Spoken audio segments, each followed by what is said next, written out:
Brooke Hindmarsh, and I'm a first-year MBA student at London Business School. I'm also a member of the Global Energy Summit Organising Committee. I have the pleasure this morning of introducing our first keynote speaker.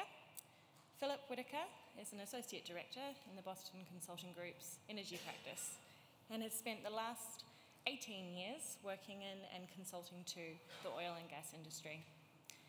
Philip has worked with energy firms, oil field service companies and host governments in over 25 countries on strategic, organisational and performance issues.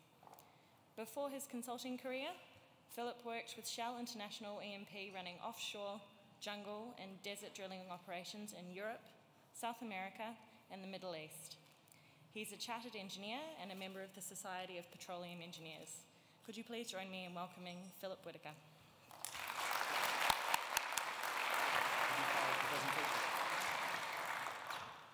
I was in Dubai on Wednesday, and I was having breakfast with a very close friend who is a television and radio journalist. So, as a consultant, the one thing you always seek is good free advice. And he recommended a book to me as we were discussing the words for this morning. The book is by an author called Christopher Witt, and it's called Real Leaders Don't Do PowerPoint. I responded with two observations. Firstly, that statement represented an existential threat to the entire management consulting profession. And secondly, the advice would have been useful more than 48 hours before this morning's session. But let's at least try for a few minutes without. Sir Andrew, Organising Committee, ladies and gentlemen, and an increasing number of friends in the audience. I think you can judge the success of a conference to a degree by the work that's done in this room. But what I think is a great sign, having attended the event over a number of years, is the amount of work and the number of meetings that take place on the sidelines. And I think it's a really encouraging sign already, the number of friends, contacts and clients that I've been able to meet this morning, and I'm sure many of you had today. But you are, from this perspective at least, a daunting audience, because from a speaker's perspective, I'm faced with engineers, scientists, energy entrepreneurs, energy investors, experts from every piece of the value chain, all the way through from frontline oil and gas through to renewables, utilities. And what that means is that for any subject we touch upon, the one thing for sure is that the smartest guy in the room, to use an Enron expression, isn't on this podium. But given those boundary conditions, what I do hope to be able to do this morning in some opening words is three things. Firstly, frame some thinking around the idea of energy frontiers. What do we mean? How broad are they? And what areas are they starting to emerge in?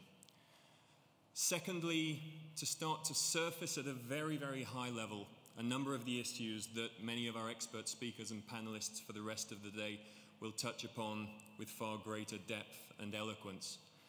And finally, share some personal views and experiences of my colleagues and I in our daily work around what we believe are the critical frontiers for the energy industry in the years ahead. Now, slide one. Let's start at the beginning. The modern energy industry started in August 1858 in Titusville, Pennsylvania, when Colonel Edwin Drake struck oil and sparked the oil rush there. And then gas emerged, firstly, in the wake of the Industrial Revolution in the late part of the 18th and early part of the 19th century.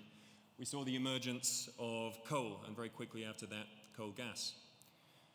Gas morphed into natural gas. In the UK, it was in the 60s after the large offshore finds. And the first LNG shipment came to the UK from Lake Charles in 1959. And then nuclear emerged in the US in 1958, and that was a couple of years after the first commercial reactor in the UK.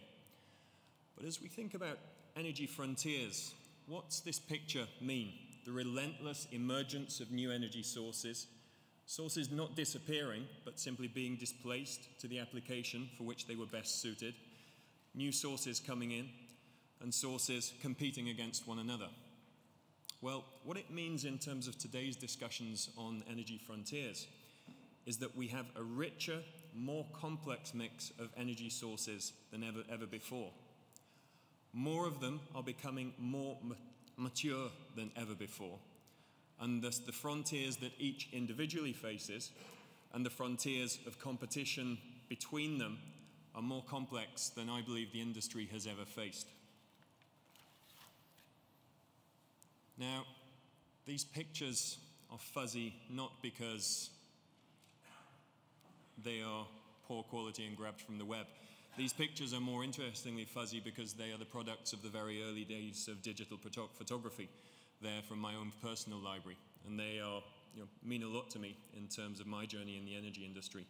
The picture on the left is a picture of Shell's Brent Charlie platform in the North Sea, and it was used over 20 years ago in a recruitment campaign for Shell, which ultimately brought me into the industry. And for some reason at the time, I found that an incredibly exciting frontier to be involved in. And the picture on the right is where I found myself shortly after, and where I spent the majority of the next decade, was running drilling operations in various, often unpleasant places around the world. This picture is taken from the open back door of a Chinook heavy lift helicopter. It's the cloud forest in Peru, where I spent a couple of years of my life in an exploration project there. Now, this is my story and the frontiers that excited me coming into the industry. And I'm sure many of you in the room have similar pictures from your own stories in the energy industry. The issue is that frontiers have always excited us, and I think they're the reasons that we come into the industry, be it lawyers to work on some of the highest stakes contracts in the world, investors to work on some of the biggest and most exciting investments in the world. But I think the idea of frontiers goes rather beyond exciting pictures in exciting places. Because when I gathered my colleagues here to talk about today's session, we reflected on the idea of what we meant by frontiers, and a rich picture emerged. Of course, technical frontiers are absolutely central to the business. They always have been, always will be. They're the spearhead that allows us to make the economic and commercial progress through increasingly challenging resource sources and also increasingly challenging issues within the sources that we have. But what we found when we discussed the issues was that in our day-to-day client work, the frontiers that our clients were facing were actually a richer blend. Commercially, often enabled by changing technology, cost structures are changing in many, many industries. With changes in cost structures, you have technologies being disrupted, technologies being displaced and replaced, but you also have the business models on which which were enabled by those technologies. The business models themselves are being shaken up, creating very, very fundamental threat, or at least need for evolution in incumbents. And I feel very, very strongly about this, and I'll go in more depth later, that one of the most critical and least familiar frontiers that the industry is facing is around social frontiers. It's around our relationship with society, because more than ever, society, to use an unrealistically broad term, is shaping not in a broad way our energy choices. It's shaping in a very, very direct and specific way. And it's meaningless for us to have conversations today around the first two of those frontiers without having discussions around the third. So in short, our industry faces more and more complex frontiers than ever before.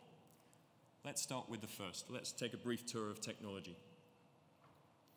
Now, I said that we had some great expertise in the audience this morning, so this is where you get to show it. Frontiers have changed enormously in the last 20 to 30 years. So I'd just like to take a look at a few dimensions in which our lexicon, our language, has had to fundamentally change. Now, 20, 30 years ago, the word deep water, which has been a continuously moving target, certainly for all of my time in the industry, was perhaps 500 meters. The picture at the top left is the Troll A platform. It's the tallest structure ever moved by man. It at the time of moving was 482 meters tall, and it weighed 680,000 tons before it was ballasted. Extraordinary. But that's moved on. So what do we mean by deep water day? And my specific question, what's the deepest water that we've done exploration drilling in today? Any guesses? I'll take meters or feet. 4,000 meters? I bet someone knows the number and is afraid to say. Okay. It's 10,411 feet is the number. It was drilled by Transocean's Dhirubhai Deepwater this summer in July this year, working for ONGC in India. The numbers are extraordinary. Next, wind. Who are the wind experts in the room? Okay, easy. It's a big windmill 20, 30 years ago had a rotor height of something like 30 meters. There were bigger turbines around. NASA did some quite big research programs around very large turbines, but they weren't routine commercial numbers. And this is a picture on the right, a picture of what big means in today's wind. This is a Danish provider called SSP. Any idea how big the blades are? Sorry? Yeah, good try. Excuse me? 18 London buses. They always say that as a presenter you should never speak in meters. Everything is London buses, Olympic swimming pools are the units of measure which are meaningful in this audience. Yeah, you're absolutely right. I'm not sure how a London bus is, but these blades are 87 meters long, 83 meters long, sorry. The rotor diameter of that windmill will be 131 meters. It's going to be installed on a 7 megawatt test rig for Hyundai starting in 2015. Okay, and finally for efficiency gurus in the room. This is quite an interesting one, actually. The vehicle on the left is a vehicle called a Geo Metro, and I presume none of you have owned or owned this. It's very interesting. It was a product of the 80s oil crisis when actually very small, very efficient cars, this is a 1-liter 3-cylinder car, became very, very popular in the US, understandably, as a product of economic pressure. Now, the Geo Metro achieved a 47 mile per gallon combined cycle mileage. Anybody know what the vehicle on the right is? No one has one. The vehicle on the right is a Volkswagen XL1. It's a diesel hybrid which was recently released. It's on the borders of what you would call a production car, but 250 are going to be made. And it's been tested at delivering 261 miles per gallon. So what we see is that the world is moving fast. What we mean by frontiers in technology is a snapshot. It's a moving target. I'm very conscious of a video camera recording this, and what you can guarantee is that in 5 years we'll look back through rosy glasses at today's session, and these numbers will seem like ancient history. So let's take a tour in a bit more detail through a few of these issues and explore how technology is changing in the industry. Firstly, to where my own life is spent and my own history comes from, into oil and gas. This is, I find, a really interesting picture. It's a picture along the horizontal axis of the last 6 decades or so, and along the vertical axis, answering the question, what depth of water have we been able to drill and produce in? The line in red is the depth that we've been able to drill in, essentially generally exploration operations, and it was a measure of the technology that we had for drilling systems. And the lines in the green and orange below, or via subsea and platform systems, essentially what depth of water were we producing in. And it's a really nice picture because it shows how in the red we relentlessly learned to drill in deeper water, and then 10, 20 years later, once we had learned to drill and once we'd made discoveries, we developed the technology to produce. But what's interesting is, of course, the incredible 2 decades from the 80s and into 2000s, where the race for deep water was a relentless story across the industry. It was a relentless investment theme for investors. It was a relentless challenge for oil and gas operators. But just look at how in the last years of the 2000s that gap closed. What's happened is a number of things. Firstly, the costs of moving into ultra-deep started to become prohibitive. Secondly, the petroleum systems associated with the ultra-deep become very, very complex to understand. Thirdly, the economics of ever intervening in these wells becomes very, very challenging. And the closed gap at the top essentially says, in the areas that we're interested in general, we're able to drill and produce. Now that frontier has very, very fundamental implications for anybody working in oil and gas. For a service company, what it means is that the basis of competition for the last 25 years around around higher pressure is still a very, very strong basis of competition, but the race to depth is slowing. What it also means is that that industry matures. You have very, very exciting new business models establishing, models around service, models around how do we take care of an incredibly large installed base of maturing subsea.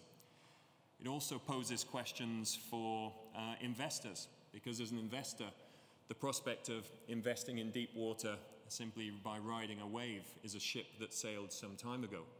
But again, as an investor, there are a lot of incredibly exciting opportunities around servicing the installed base of subsea, understanding how that supply chain and how that market will evolve, what business models will be created. So just because one frontier is slowing, and I have no doubt it will continue to develop, but it's slowing compared to the pace of the last 25 years, that doesn't mean that other very, very exciting frontiers with opportunities aren't opening up.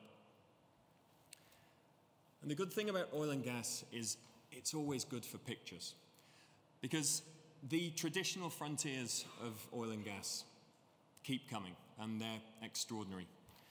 And just to give you a flavor of a few of these, on the left is the Prelude LNG vessel currently under construction, and I shall almost immediately stop my comments there because you're incredibly lucky on this afternoon's panel to have Bruce Steenson, who's been taking care of this development and will be able to give you more richness than I could ever imagine. In the middle, this is a vessel by the Dutch contractor Allseas, which I find these things incredibly exciting, but maybe that's just me. This is the world's largest catamaran. It's 382 meters long. It's currently under construction in Korea, and it's going to be able to lift, because one of the purposes of this vessel is decommissioning of, in particular, old North Sea structures. It's going to be able to lift 48,000 tons, but rather unhelpfully in terms of slide preparation for this session, Allseas 2 weeks ago announced that this isn't big enough, so they've announced a new larger vessel which is going to be able to lift 78,000 tons. It will be able to lift any topsides from any platform in the North Sea. Now, in terms of frontiers, again, this is an incredibly exciting story. I would recommend you go on YouTube to see this. It's truly extraordinary. So what you'll see is that, to give an idea of scale, you have a semi-sub rig at the top left and you have a drill ship at the top right, which just about cover the corners of this vessel. And the Pieterschelde essentially sails around a platform jacket with that U in the center at the front. It disconnects the top sides from the jacket. Crane swings around, lifts the top sides off, puts it on the deck. Then, using an incredible lifting mechanism, lifts the jacket, the steel frame, up from the seabed, pops that on the deck, and sails back to shore. Really extraordinary. Now, the reason that this frontier is very, very exciting, I think, for everyone involved, is firstly that it's a frontier that hasn't really emerged yet, the frontier of aging structures and decommissioning. Decommissioning has been a business which has been long active and relatively mature in the US Gulf of Mexico. For many years, 100 to 200 structures have been decommissioned in the US and the Gulf of Mexico. And for a number of years, more structures have been decommissioned than have been installed. But typically, these have been the smaller structures. And in the North Sea, you can measure the small handful of structures that have been decommissioned. So for a service provider and for an investor, the prospect of what will decommissioning look like in the future is going to be in a frontier which is emerging, it's happening, but it's nowhere near mature. And the numbers are extraordinary. There are almost 3,000 platforms in the US Gulf of Mexico. 40% of them are over 25 years old, and over 800 of them aren't producing at the moment. And in the North Sea, there are over 700 structures. 67 of them are over 40 years old. So we face a frontier that we might not often think about, but a frontier of maturity and a frontier of cleaning up the developments of the last 40 years. And finally, on the right, of course, the real heart of oil and gas technology is not about the big toys that you see, it's about what you don't. I'm married to a geoscientist, so I promise you I'm constantly reminded of that. But the relentless move of oil and gas technology, all the way from advanced recovery techniques, incredibly advanced imaging and supercomputing, subsea power processing, remote operations. The list goes on, and the progress keeps moving. Oil and gas has always been an area of technology frontiers, and I'm sure you'll hear more from a number of the speakers through the day around exactly how those are being moved forward. But it isn't only oil and gas where technology frontiers are moving. Take a look at offshore wind. These graphics show a story of, in blue, the offshore wind farms in the UK and Germany which are in place.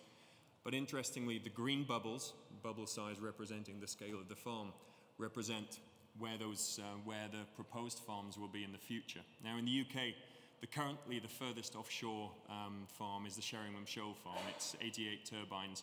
They're just over 20 kilometers offshore. But proposed is the Dogger Bank farm, which is going to be one of the world's largest, between 500 and 800 turbines. And proposals for that are 200 kilometers offshore.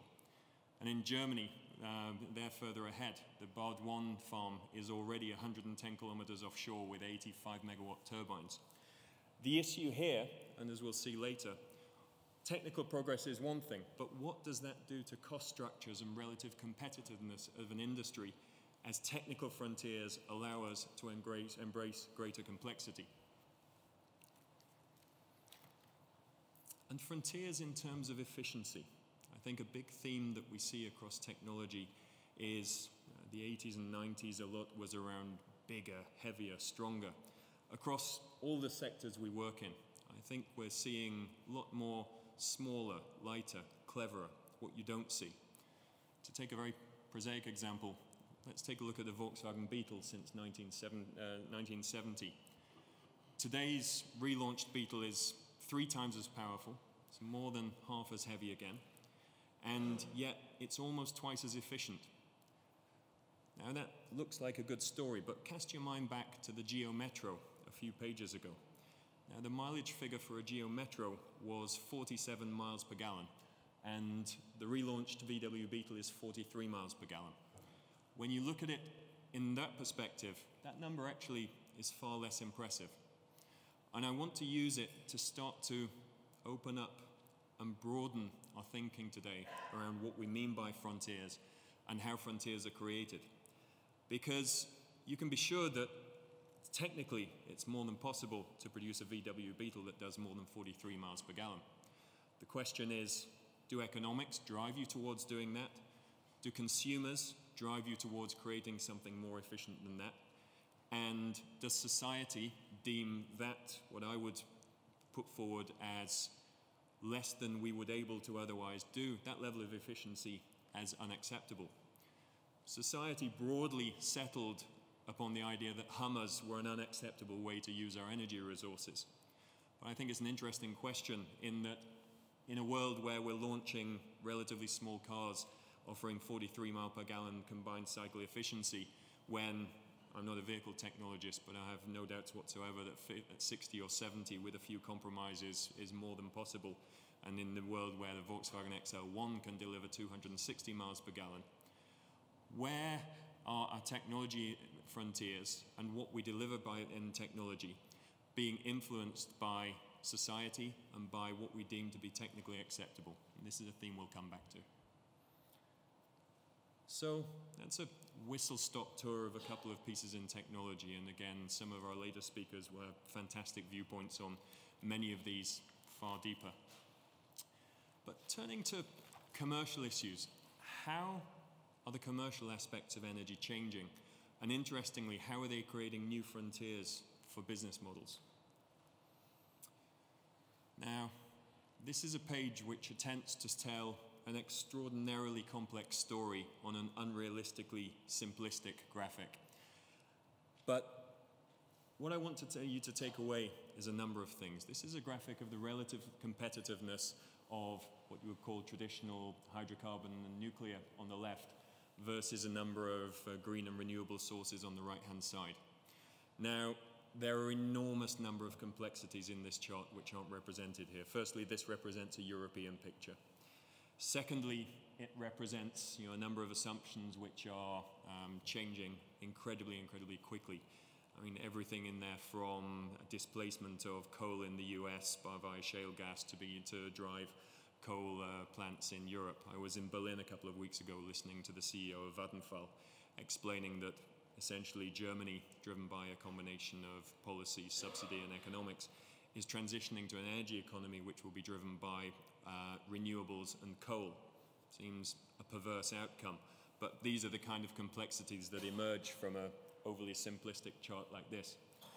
But the important things to take away, I think, are two things. Firstly, this picture is changing incredibly quickly.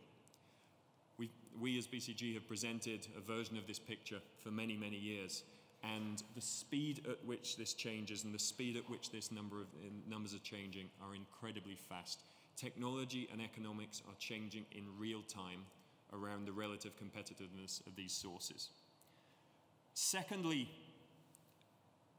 the broad direction of travel is clear. The sources on the left, driven by a combination of maturing supplies and in places regulation, are trending upwards, and the sources on the right are trending broadly downwards, although the plateau that they're eventually able to reach will vary. And thirdly, I already introduced it, the extreme complexity in the interrelationship between these sources and the outcome and the choices that society makes around using these sources is not based upon a simple bar chart of relative economics. It's based around policy decisions. It's based around the practicalities of combining intermittent and non-intermittent sources. It's based around the practicalities of grid sophistication, grid capacity and storage capacity. What struck me this week, some Italian colleagues reached out and explained that in Italy a proposal has emerged that renewables should carry a subsidy for fossil fuels, because fossil fuels and fossil fuel or nuclear plants are essentially a cost of doing business to cope with the intermittency that renewables demand. This, to me, was an incredible tipping point in the debate, and there are plenty, and I'm sure we'll debate this for the rest of the day, but that gives a flavor of the complexity of the debate around the sources. But the key point is they're changing, and they're changing fast. Now, sometimes our slides are criticized for being overly complex. I must admit, I never understand that argument. But this is a graphic showing just one of those progressions. This is a picture of the relative competitiveness of solar PV across many countries. Just to take you very quickly through it. The left to right axis explains if you're in a sunny place or not. So if I'm in Texas, South Africa, or California, then solar PV is starting to look like a good proposition. And if I'm in Finland, the Netherlands, or Norway midwinter, then it probably makes a little bit less sense. The vertical axis is the price that citizens in that country on average pay for their electricity. And I thought, firstly, interesting, there's a clear correlation between people in sunnier places pay less for their household electricity.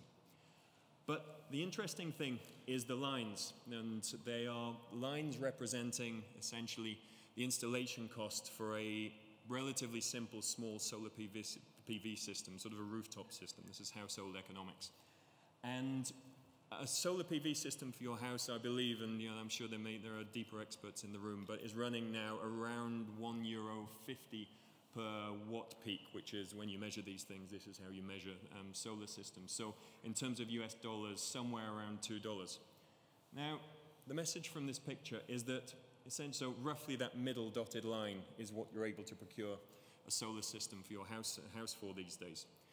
If you're above that line, if you're a blue bubble, it means that actually a solar PV system, even accounting for the fact that it's relatively not sunny where you are, makes economic sense right here today. And in the countries in the green bubbles, where it's not quite there yet, be it France, Poland, Finland, UK, it certainly isn't a long way off.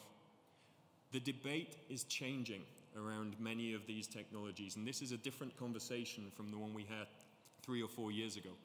The debate is changing, in many cases, from one around subsidy to one around competitiveness. It's transitioning from a pure, in many cases, political and social argument to, for certain sources, a question around economics and technology. And this picture is really changing fast. I read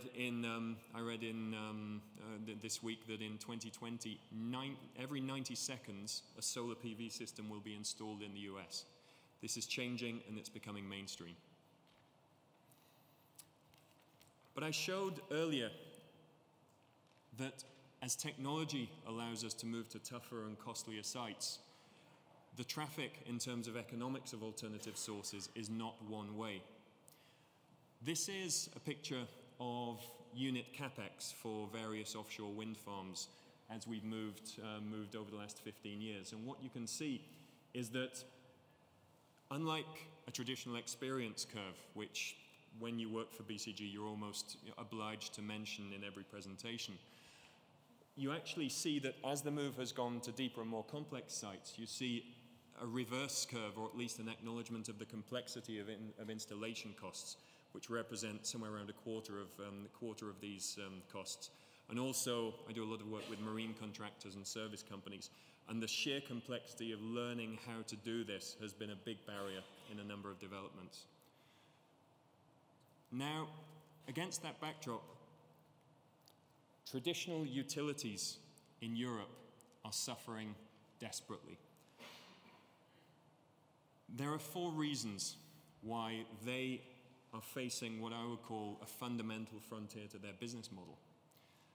Firstly, demand is falling across the majority of developed Europe. Secondly, policy is driving increased costs for some. It's forcing them into certain decisions that are not purely rational economic decisions. Regulation in some companies is formally limiting profitability. And social pressure is indirectly, but very loudly, squeezing profitability.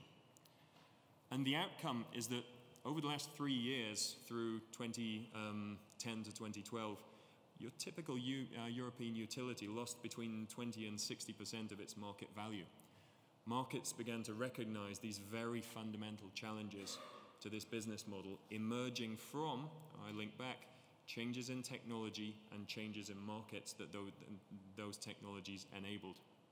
Performance this year actually has been rather more mixed. Some have rebounded, some have bumped along the bottom, and some have continued to decline. But what hasn't changed is the very, very fundamental threat to their business.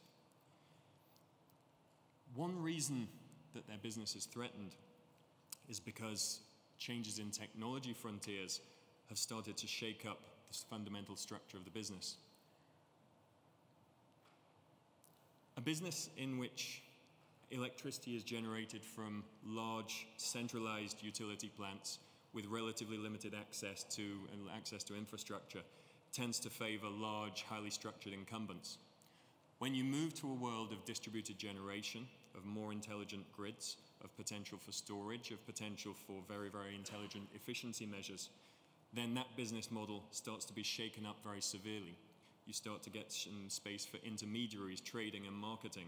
You start to get space for intermediaries selling energy services and efficiency services. You start to get the space simply for smaller providers to enter the market because the technology and the entry hurdles have become structurally lower. And it isn't only in utilities where the fundamental changes in technology are starting to shake up business models. In oil and gas 30 years ago, the world was a simple place. You had oil and you had gas, and you had onshore and you had relatively shallow offshore. Just think how those 2 dimensions have changed, because in that first case, you tend to be doing relatively similar things at scale globally. And it tends to favor relatively large incumbents who are able to replicate, use economies of scale, and able to give confidence of delivery around the world. Now, both of these axes have been shaken up colossally over the last 5 to 10 years. If we think of the environment axis, we moved everywhere from onshore, desert, mountain, swamp, transition zone, deep, ultra deep, Arctic. Where you're working has become a much, much richer range of places. And in terms of the resources you're developing, the words oil and gas are barely sufficient to explain the complexity of what we're developing. Everything from oil sands all the way through to shale gas, all the way through to multiple forms of highly specialized or unconventional oil and gas. In that world, a couple of things change. Entry barriers become lower to play in an individual square on the matrix. And secondly, specialization becomes much more important, because actually this business is fragmenting into hundreds of small specialized businesses. Now, for some years, international oil companies have struggled to grow, and over the last couple of years they have, I think quite rightly, in terms of shareholder value, said we're not worried about growth as much as we are worried about value. It makes a lot of sense. But then it starts to challenge the model, because what you have to be able to do as an international oil company now is to be able to deliver many of these small specialized skill sets, unconventionals, Arctic, deep water, shallow water, onshore, very, very different businesses. And how do I make them all operate within a single organizational model and cost structure? A real fundamental challenge to a commercial setup which has been enabled by technology and resources reaching new frontiers. And I briefly touch on shale gas here, because what I can guarantee is that when you have the chairman of BG Group speaking later, he's likely to have more to say about it than I am. But shale gas fundamentally is a great example of how a technical frontier has unlocked dramatic change in business, in commercial opportunity in a positive way. What we see is that essentially, looking a long way ahead, we're certainly not in the business of predicting oil or gas prices, but most observers see that there is an abundant supply to deliver gas at a Henry Hub cost of somewhere around $4 and $4.50 for the foreseeable future. What's that done? Well, it's fundamentally shifted the manufacturing economics of energy-intensive businesses in the US. There is a lot of talk that it's going to fundamentally threaten 10 to 15% of European industry, and it's been a huge job creator in the US. So with utilities, I focused on a business model that's reaching its frontier, shaken up by frontiers of technology and changes in regulation. Actually, if we look at US shale gas from a US perspective, it's unlocked a dramatic new frontier of competitiveness, of jobs, and of, in some cases, we recently released a report called Made in the USA Again, actually a resurgence in domestic manufacturing.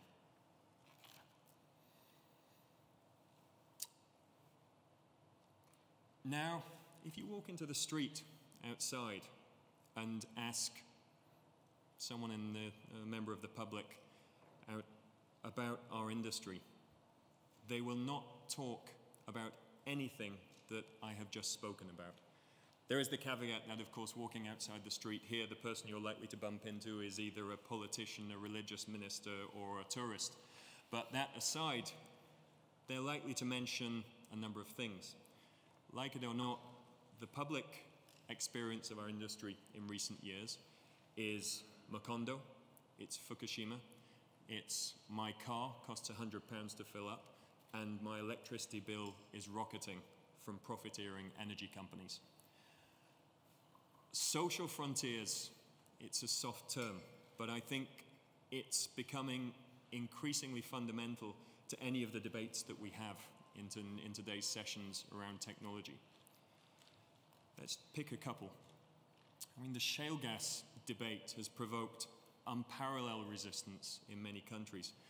During my shale career, one of my strongest memories was being pelted by eggs whilst trying to enter Shell Central Office in The Hague during the furore over the Brent Spar. But this has reached a whole new different level, because not only has it been protest, but it's protest that has led to fundamental and long-term reshaping of the options open to our energy markets. In France, not only can you not frack, in France you cannot run seismic with the intention to potentially find resources to frack at a future date. And following August protests in Balcombe in Sussex, UK public support for shale gas, which had been running actually somewhere around running up, it was around 61% just before those protests, had turned around, and it was dropping back down to somewhere so only slightly north of 50 in the wake of those protests. It's really reshaping not only opinion, but it's really reshaping access and policy decisions for the industry. And the Arctic, particularly with the detention of the Greenpeace Arctic 30 in recent weeks, is also something where energy is reaching the front pages far beyond anything that I've spoken about so far. The controversy over the Arctic is not only between the energy industry and outside, it's also a hot debate within the industry. What I found incredibly interesting was last year, Christophe de Magerie from Total made a very explicit statement that he didn't see his firm and didn't believe that it made a lot of sense for the industry to go there.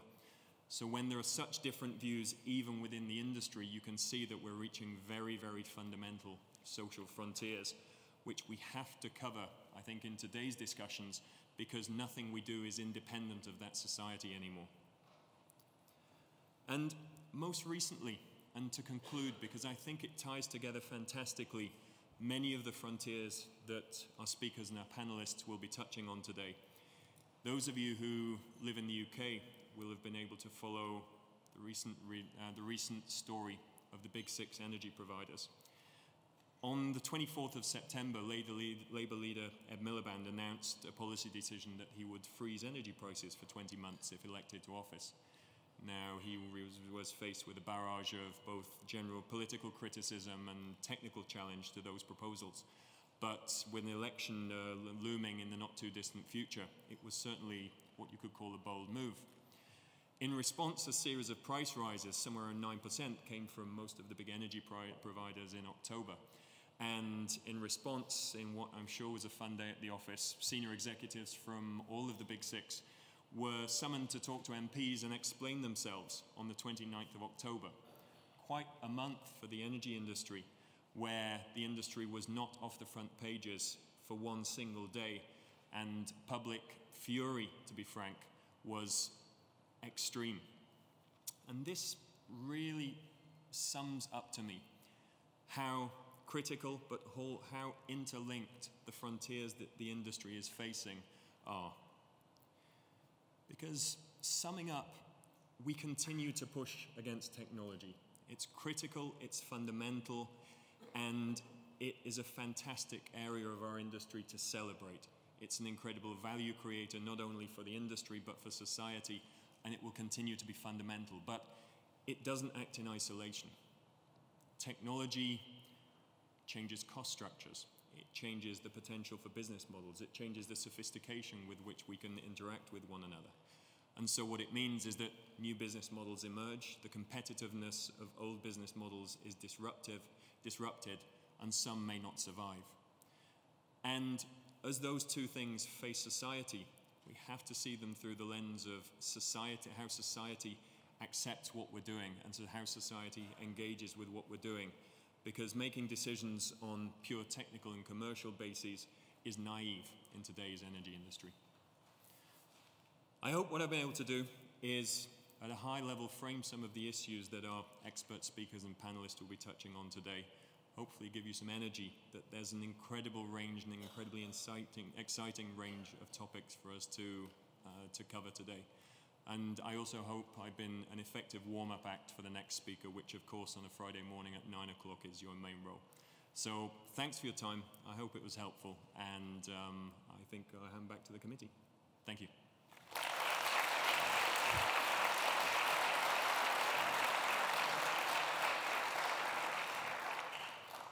Philip. Thank you, Philip. So we have some time for some Q&A now. So just raise your hand if you'd like to ask a question and we'll bring a microphone. Hi, my name is Iordanis Kizeridis. I'm an MBA graduate from Imperial College and a mechanical engineer focused on energy. I have two questions for you. First of all, what's your opinion about the new concept, the new energy concept of Germany, the energy Wende, the very tough targets that they have put, and how this will contribute to the competitiveness of the German industry in the years to come? And second, how really green are the electric cars, the electric vehicles? Thank you so much. Okay, on both subjects, I would be very honest. I'm an enthusiastic amateur rather than a seasoned professional, but that doesn't stop me having an opinion. In terms of the Energiewende, as I mentioned, I was in Berlin 2 weeks ago and was able to hear from the CEO of Vattenfall. And what are we trying to do? We're trying to gradually manage and create incentives to move in a controlled way from one energy system to the next. Okay? And it's a desperately complex balance.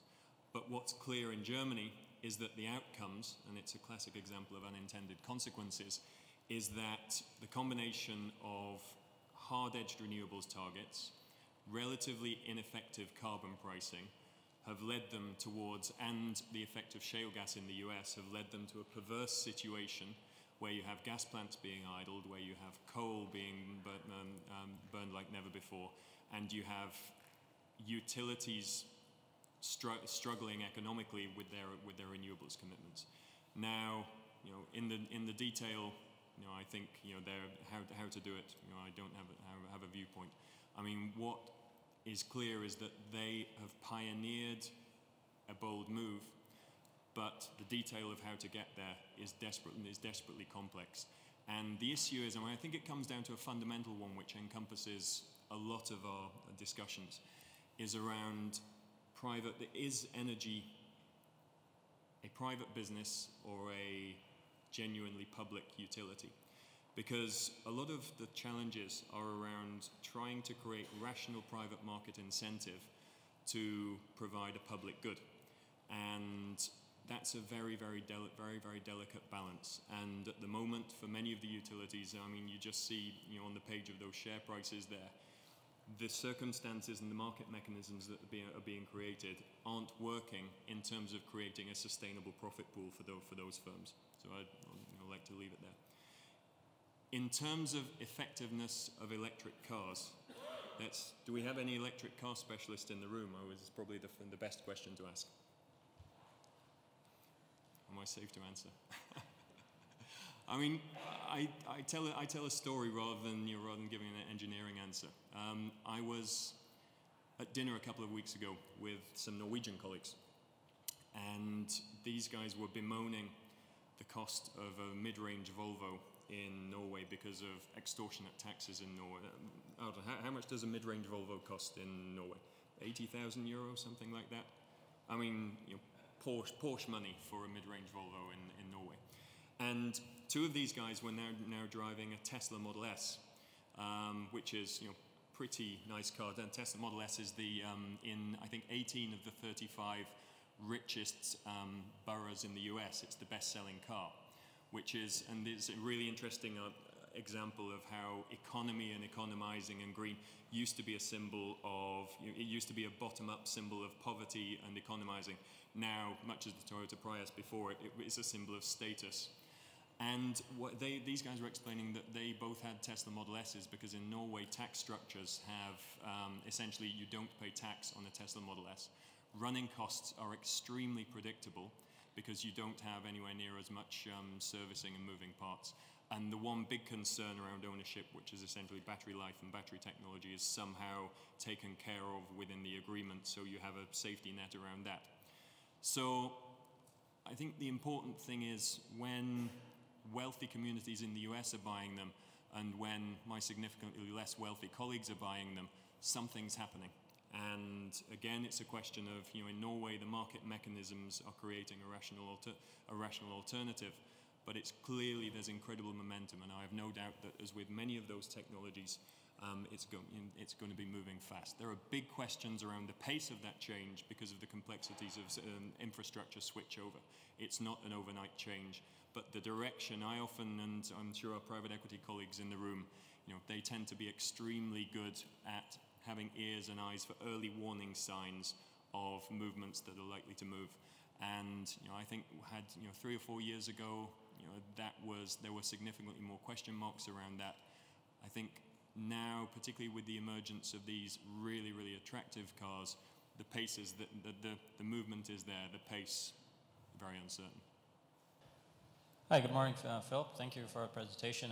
My name is Uzair Beg. I'm one of the MBA students at the Said Business School. Thank you for the slides there. In one of your slides, you were talking about the conventional resources versus the renewable resources, and you're giving a price structure there. You also had one of the items called the government subsidies that you didn't comment much on. Can you comment on the importance of the government subsidies and how important especially that is for the renewable sector, and how its reverse effects are maybe of increasing power prices for the consumers overall? Yeah, I mean, subsidies have been, the debate around renewables for some years, and what's clear is, I mean, it's a simple story. What's clear is that if you are unable to be naturally competitive in the merit order for purely economically competitive in the merit order for power supply, then you need some incentive, be that feed-in tariff, be that priority in the merit order. What some would say, and I think is an interesting argument, is what is hidden from that. That's a very simplistic view of the world, talking about green equals subsidy. Well, yes, in many cases that's been the way that things have worked in recent years. In Spain, for example, when government subsidies were removed for solar as part of the austerity measures there, essentially the Spanish solar industry collapsed. But also, there is some call that conventional supplies receive enormous amounts of hidden subsidy. And of course, when you read these arguments, they're generally driven by one side of an argument or another, which typically is not particularly helpful. But in terms of direct tax relief, but also a lack of realistic carbon pricing, that there's some arguments would have it that the subsidy behind conventionals is equal but just less explicit. In terms of the effect that subsidies have had in the UK, for example, it's undoubted that and green commitments have contributed a slice to prices. But as I got more into this in recent weeks, simply reading the newspapers, it was smaller than you might think. And actually, the largest subsidies in the UK, for example, are around, for example, committing for warm homes for pensioners and committing to insulation and energy efficiency measures. And the very, very direct and explicit green subsidies are a percentage, but a relatively small percentage of the overall story. So I think this was the dominant story, and it was easy for, particularly oil and gas people to say, green energy is an artificial energy entirely supported by subsidy. I think in its early years that was a fair argument, but I think as we saw very interestingly in the solar PV story, the argument needs to be a bit more subtle than that these days. And it is desperately subtle because it's now a combination of the pure economics of the sources, the competitiveness of the grid and the sophistication of the grid, the pricing you put on carbon, and the intermittency of all of the sources involved. And that's a much more sophisticated argument needed than simply a subsidy or not. I know there are a lot more questions, but we've run out of time, so hopefully take your questions to Philip later on. Thanks, everyone. Can you please join me in thanking Philip?